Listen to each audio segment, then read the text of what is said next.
At ito ang ating Torrija. our Torrija.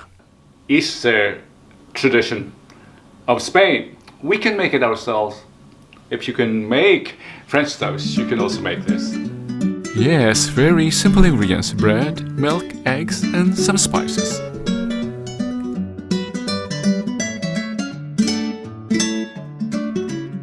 You're watching Channel 1, and this is the World Cuisine series presented in Tagless.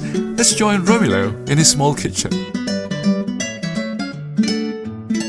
Kumusta naman kaibigan? How are you? Your Kuya and Uncle here, Romilo in Holland. And we are taping this during the lockdown due to the pandemic. This is the International Cuisine Mondays, where we expose our Panilasang Pinoy, our Pinoy palate, to easily adaptable recipes from other countries. Welcome. And by the way, since this is international recipe, we'll be doing this in Tagless. Yes, magtataglis tayo para sa ating madlang Pinoy household. Hindi ko alam Tagalog ng household. Kabayan. Yeah. So, what are we cooking today? It's easy. Ipakita ko muna kung ano yung ating mga kailangan. Ano ating mga kailangan? Milk. Fresh milk, or better yet, yung condensed milk na lang. Condensed milk. Tinapay. Lumang tinapay. Don't use the gardenia. Ha? Masyadong mahal yun. Use the cheapest. And it should be preferably old lumang tinapay. Pero wala pang amag, ha? Sugar, of course, since we're making merienda. Sugar. Some salt. And ito na, balat ng lemon and balat ng naranja or naranjita, orange peel and lemon peel, or if you have only one, it's okay, lemon or orange peel.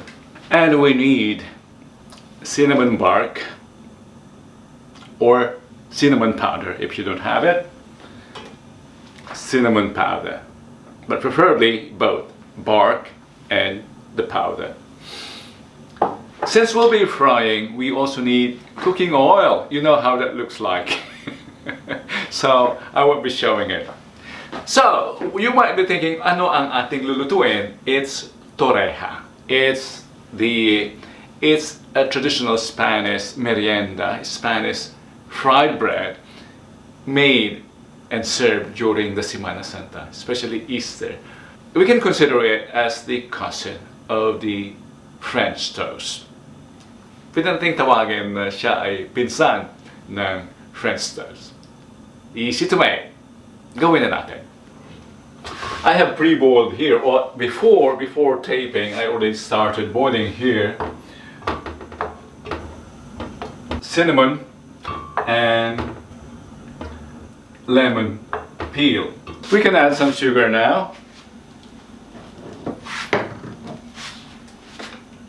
By the way, I'll give you the amount in the description box below.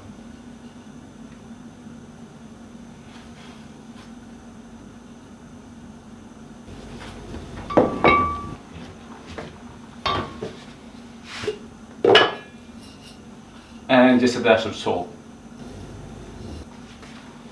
If you think the flavor of the cinnamon and the lemon has been infused into the milk, you can stop it. 5 minutes or 10 would be fine. Let's stop it.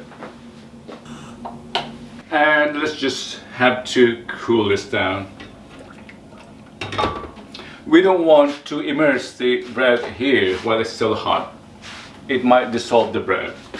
The next step would be to remove the cinnamon bark and the peel.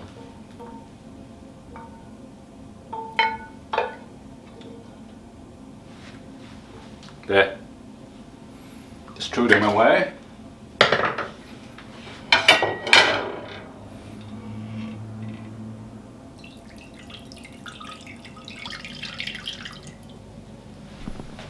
And let's soak the bread into this infusion. I'm curious mga kaibigan, mayroon din ba sa inyong mga bayan ito? Sa amin sa Pangasinan, sa Anda, hindi namin alam itong putahe na to. Meron ba sa inyo? Sige na, gusto kong malaman. Thank you.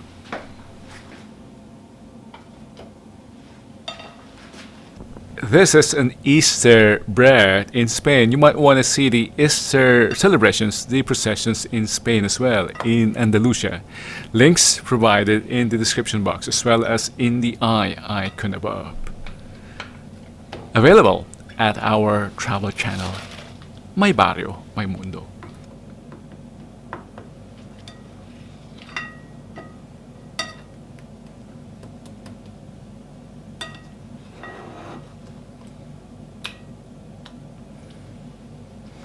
I forgot to mention about the eggs. Yes, we need eggs. Similar to cooking tikoy. And if you want to see more of our upcoming uploads on Pinoy cuisine as well as international cuisines Mondays and Fridays, don't forget to subscribe.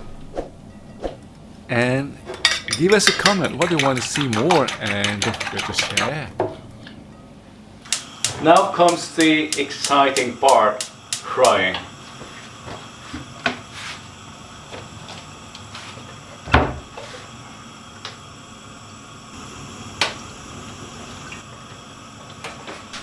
I think the oil is warm enough.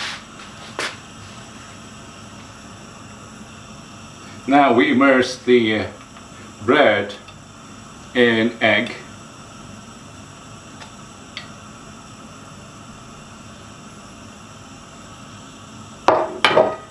And into the pan.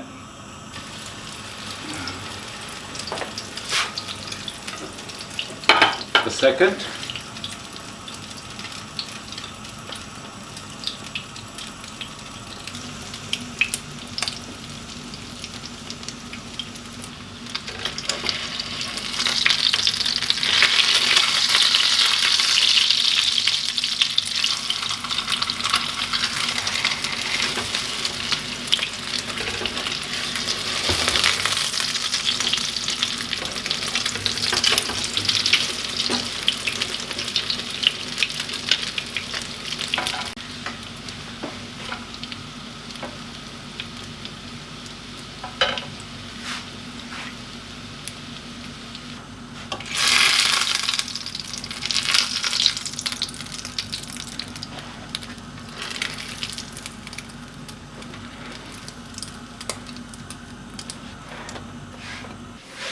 They look good. Not yet finished. We have to do some finishing touches. Budburan. This is when we need more sugar and 1/16 of the sugar cinnamon powder, or according to your taste. Minimize it. Not many people love this. How about you? Do you like cinnamon flavor? Be reminded we're making torrija and Torrija, not Torrija, Torrija. Now the finishing touches. Since I only have 3 slices here, perhaps 1 teaspoon or tablespoon would be more than enough.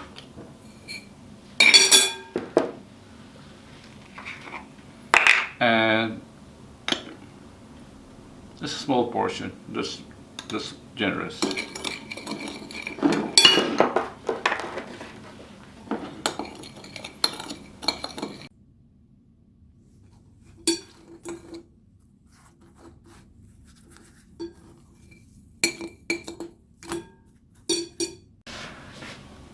At ito ang ating Torrija.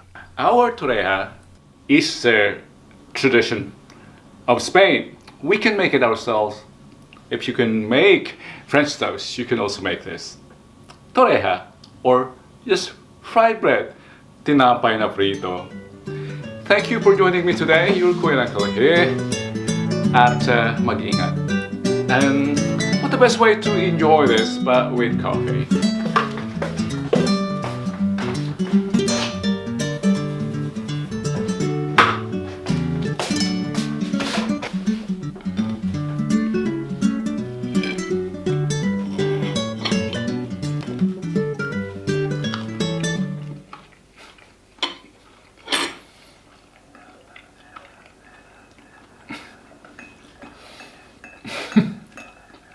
It's really good. I like it.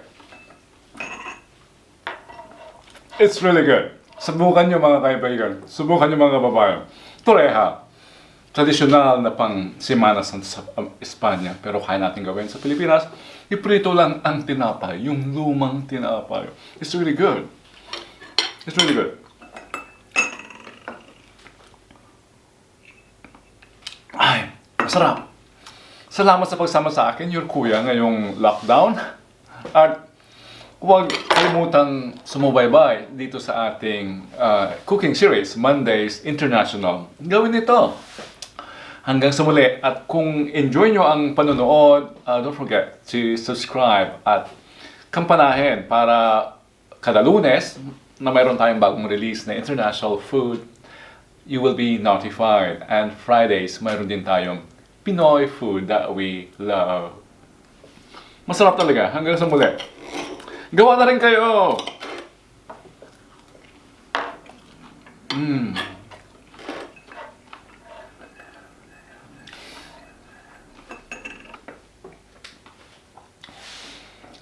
Subaybayan nyo yung ating arroz con leche.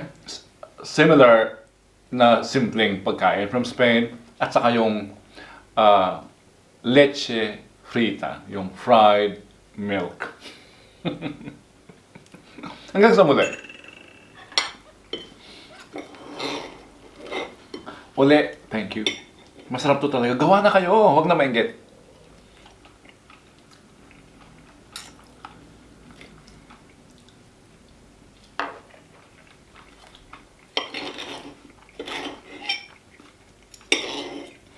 Madali maghanap ng cinnamon kahit sa mga groceries sa mga maliliit na town like Alaminos sa amin, sa Pangasinan meron.